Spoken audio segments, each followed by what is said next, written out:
আমার তো খুব ভালো লেগেছে, কারণ একদম করোনার টাইমটা একদম মনে করিয়ে দিল ওই সময়টা যে ঘরে বন্দি ছিলাম আমরা এবং কি করতাম, বেঁচে থাকার যে লড়াইটা ছিল, জানি না, একটা অদৃশ্য একটা ভাইরাসের সাথে আমরা জানি না কার সাথে যুদ্ধ করছি, বেঁচে আছি এখন, এটাই তো অনেক বড় ব্যাপার। দুঃখ কষ্ট যেমন নারীরাও পায় পুরুষরাও পায়, হয়তো পুরুষরা প্রকাশ করে কম, নারীরা প্রকাশ করে, এর জন্য বেশি দেখা যাচ্ছে, তাই না?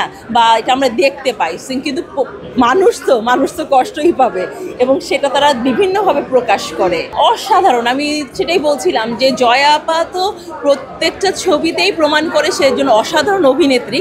আর তার সাথে আজকের এই ছবিতে ছিল মহসিনা থিয়েটারে একজন অসম্ভব গুণী অভিনেত্রী এবং তারা দুজন একই সাথে একই চলচ্চিত্রে অভিনয় করেছে, খুবই ভালো করেছে, আমার খুব ভালো লেগেছে। খুবই ভালো লেগেছে। করোনার সময় জাস্ট মনে হয়েছে যেভাবে আমরা বাসায় ছিলাম এবং পরিবারের সবাই আমরা যেভাবে ফিল করেছি, একজন আরেকজনের মানসিক সাপোর্ট দিয়েছি এবং সেই সঙ্গে করোনায় ভয় যে আমাদের কি হবে, সো সেই সময়টাকে আই থিঙ্ক এটা আমাদের 2025 থেকে 2020-তে নিয়ে গেছে এবং যে দুর্দান্ত অভিনয় জয়া আহসান এবং মহসিনার, সেটা আনডাউটেডলি অ্যামেজিং এবং এটা একদম খুব ন্যাচারাল অভিনয়, যেটা মনে হয়েছে আমার বাসায় আমার এবং আমার মেইড এবং আমার বাসার আর সবার সাথে করোনার সময় যে মানসিক অবস্থা ওইটাকে তুলে ধরা হয়েছে।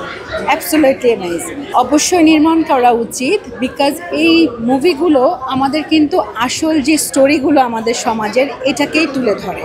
সো এই মুভিগুলো কিন্তু সব দেশেই হচ্ছে এবং আমরা আশা করি আমাদের দেশে আমাদের দৈনন্দিন যে স্টোরিগুলো, এগুলো নিয়ে আরও বেশি থটফুল মুভি আমরা দেখতে পারবো এবং দর্শক সিনেমা হলে আসবে। আমাদের রিয়েল যে লাইফটা, এটাকেই আমরা যেন একটা স্ক্রিনে দেখতে পাচ্ছি, সো এটাকে আমরা খুবই অ্যাপ্রিসিয়েট করছি। আমি আসলে কোভিডকে ভুলতে পারিনি কখনো, আমি সবসময় আমার মাথায় থাকে, কারণ আমার জীবনে অনেক ইম্প্যাক্ট হয়েছে। তো সেই বিষয়গুলা আমার মাথায়, এটা আসলে আমার কাছে মনে হয়েছে যে ওই সময়টাকে সুন্দর করে ইনক্যাপসুলেট করতে পেরেছিল। আর পিপলু ভাই খুবই ডেলিকেটলি ভিজুয়ালটা দেখিয়েছেন, আর আমাদের দারুণ দুইজন অভিনেত্রীর কাজ দেখে আমি খুবই মুগ্ধ। অবশ্যই অনেক, কারণ আমিও জয়াপার মতো আমি সিঙ্গল এবং আমার স্টাফ নিয়ে থাকতাম, আই থিঙ্ক এই হলের মধ্যে আমি মনে হয় one of the few people যে অ্যাকচুয়ালি এভাবেই জীবন কাটিয়েছে এক সময়।